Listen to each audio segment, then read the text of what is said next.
Academy के YouTube channel पर आप सभी का स्वागत है। डियर बात करेंगे शिक्षा जगत से जुड़ी हुई तमाम महत्वपूर्ण खबरों पर। आरओ की परीक्षा पर जल्द निर्णय पर फैसला आ सकता है। बात करेंगे टीजीटी 2024 के परिणाम और इंटरव्यू को लेकर के। 71 महाविद्यालयों में बड़ी भर्ती की जो तैयारी है वो तैयार की जा रही है। 65,000 पदों पर प्राथमिक परिषदीय शिक्षक भर्ती देखने को उत्तर प्रदेश में मिल सकती है। पूरी तरीके से बात करेंगे क्या कुछ मैटर है, लेकिन जितने लोग चैनल पर पहली बार जुड़ रहे हैं सब्सक्राइब करके बेल आइकन प्रेस कर लीजिए। डियर आपकी स्क्रीन पर पहली अपडेट आप देख सकती हैं। आयोग जल्द तय कर सकता है आरओ परीक्षा का प्रारूप। उत्तर प्रदेश लोक सेवा आयोग की समीक्षा अधिकारी और सहायक समीक्षा अधिकारी 2023 प्रारंभिक परीक्षा की तिथि पर अगले माह तक निर्णय ले सकता है। इसको लेकर के आयोग ने कवायद शुरू कर दी है। परीक्षा का प्रारूप तय करने को लेकर के गठित समिति परीक्षार्थियों और केंद्र निर्धारण के मानकों पर खरे उतरने वाले केंद्रों की संख्या के आधार पर अपनी रिपोर्ट आयोग को सौंपेगी। इसके बाद आयोग परीक्षा पर निर्णय लेगा। केंद्र निर्धारण के कड़े मानकों की वजह से आयोग को आरओ के लगभग 11 लाख अभ्यर्थियों की परीक्षा के पर्याप्त केंद्र नहीं मिले थे। आयोग को 2300 से अधिक केंद्रों की जरूरत है, लेकिन मात्र 978 केंद्र मानक पर खतरे उतरे थे। इस आधार पर आयोग ने परीक्षा 2 दिवसीय 22 और 23 दिसंबर को कराने का निर्णय लिया था। इसको लेकर के छात्रों ने विरोध किया और 1 दिवसीय परीक्षा की मांग करते हुए आंदोलन शुरू कर दिया था। इसके बाद आयोग ने परीक्षा स्थगित करते हुए 4 सदस्यीय कमेटी बना दी थी। अब यह कमेटी परीक्षा का प्रारूप तय करने के लिए गाइडलाइन और परीक्षा केंद्रों की संख्या के आधार पर समीक्षा में जुटी है। उम्मीद है कि आयोग अगले महीने तक परीक्षा को लेकर की स्थिति स्पष्ट कर देगा। हालांकि आयोग अभी 22 दिसंबर को होने वाली प्रस्तावित पीसीएसपी के एग्जाम की तैयारी में जुटा है। ऐसे में आरओ की तिथि पर निर्णय इसके बाद ही संभव है। तो आप ये मान लीजिए, मैंने आपको पहले भी बताया था कि आरओ का जो पेपर है वो अब नए सत्र 2025 में ही होगा, क्योंकि दिसंबर में पीसीएस का एग्जाम लगा है 22 दिसंबर का, और पूरी तरीके से आयोग की जो नज़र है वो पीसीएस के एग्जाम में है। और उसके बाद आरओ का जो एग्जाम होगा उस पर जो नज़र होगी वो आयोग की होगी, लेकिन 22 दिसंबर के बाद ही इस पर आरओ वाले पैटर्न पर पूरी तरीके से पर्दा साफ होगा। डियर बात कर लेते हैं अगली अपडेट की। अगली अपडेट आप देख सकते हैं, शिक्षा सेवा आयोग से भी ले सकेंगे टीजीटी 2011 जीव विज्ञान के साक्षात्कार पत्र।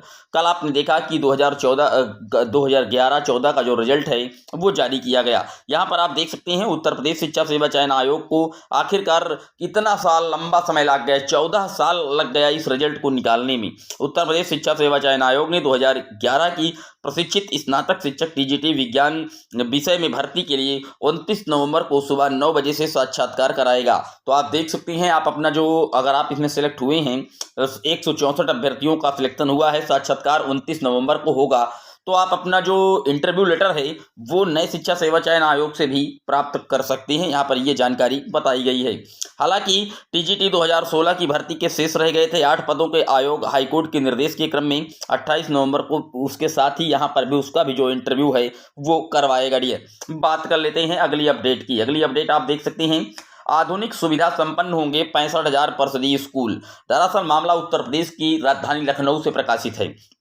यहाँ पर बताया गया है कि आधुनिक सुविधा से संपन्न होंगे प्रदेश के 65,000 परिषदीय विद्यालय। क्लासरूम, सीट बेंच, लाइब्रेरी, आधुनिक लाइब्रेरी। राष्ट्रीय शिक्षा नीति 2020 के तहत विद्यालयों में किए जाएंगे बदलाव। तो उम्मीद है कि 65,000 जब विद्यालय अत्याधुनिक सुविधाओं से लैस होंगे और नई शिक्षा नीति के तहत ये विद्यालय चलेंगे तो निश्चित तौर पर शिक्षकों की इनको ज़रूरत भी पड़ेगी, क्योंकि नए अत्याधुनिक सुविधाओं से लैस की वजह से इनको शिक्षकों की और आवश्यकता होगी, क्योंकि ऑलरेडी प्रदेश में पिछले कई साल से अकाल पड़ा है शिक्षक भर्ती के नाम पर और शिक्षकों के पद खाली हैं। ये भी नहीं, सरकार भले ही अपनी उपलब्धि गिनाती रहे कि हमारे पास अनुपात समानुपात है, वो अन्वेषक जोड़े, शिक्षा मित्र जोड़े, आंगनबाड़ी कार्यकर्ताओं को जोड़े, सबको जोड़े, लेकिन अगर धरातल की बात की जाए तो कई ऐसे विद्यालय हैं जहां पर एक भी शिक्षक नहीं है। और उम्मीद है कि अगर अत्याधुनिक सुविधाओं से लैस किए जाएंगे ये विद्यालय तो निश्चित तौर पर 65,000 शिक्षकों की भर्ती आपको देखने को मिलेगी।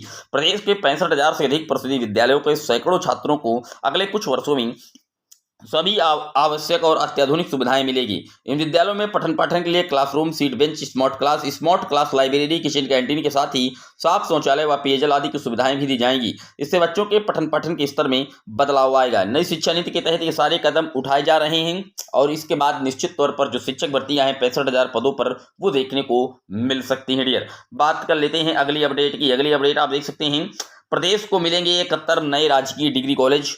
बम्पर होगी भर्तियां। 71 प्राचार्य, 1136 सहायक आचार्य और 1349 कार्मिकों की होगी भर्ती। आप देख सकते हैं यहाँ पर अब जब नए डिग्री कॉलेज खोले जा रहे हैं तो निश्चित तौर पर वहाँ पर कर्मचारी, शिक्षक और इस तरह की कई जो क्लर्क ग्रेड की कई भर्तियां आपको देखने को मिलेगी। तो लगातार सरकार का अब जो फोकस है वो भर्तियों पर आ रहा है, क्योंकि उत्तर प्रदेश में अब कहीं ना कहीं विधानसभा का चुनाव भी है और सरकार राज्य की हो केंद्र की हो, क्योंकि दोनों जगह एक ही पार्टी की सरकार है। सरकार पूरी ताकत से यही काम करना चाहेगी कि जो हमारी सरकार है प्रदेश में विधानसभा में मोदी जी, योगी जी, वो लगातार बने रहें और इसके लिए सरकार निश्चित तौर पर जो भर्तियां हैं वो करेंगी। आज नहीं तो कल आपको भर्तियां देखने को उत्तर प्रदेश में निश्चित तौर पर मिलेंगी। बेसिक विभाग की हो, माध्यमिक की हो, हर जगह अब कहीं ना कहीं शिक्षा विभाग भी भर्तियों को करेगा, क्योंकि नए शिक्षा सेवा चयन आयोग का गठन कर दिया गया है। इसी आयोग के माध्यम से ही सारी भर्तियां होनी हैं और आयोग सबसे पहले टीजीटी, पीजीटी का एग्जाम कंडक्ट करवाएगा। उसके लिए उन्होंने तैयारियां तेज कर दी हैं। उसका भी एग्जाम आप जानते हैं कि जो डेट है वो अनाउंसमेंट हो चुकी है, दिसंबर लास्ट या जनवरी के प्रथम सप्ताह में 2025 में के लगते लगते इसका पेपर हो सकता है। और उसके बाद असिस्टेंट प्रोफेसर का पेपर होगा और उसके बाद नई शिक्षक भर्तियों का जो विज्ञापन है वो नई शिक्षा सेवा चयन आयोग के माध्यम से जारी किया जाएगा। उम्मीद करता हूं कि सारे डाउट क्लियर हुए होंगे। कोई सवाल अभी भी है आपके जहन में, कमेंट कर दीजिएगा। फिर मिलेंगे आपसे एक और वीडियो में, तब तक के लिए जय हिंद, जय भारत।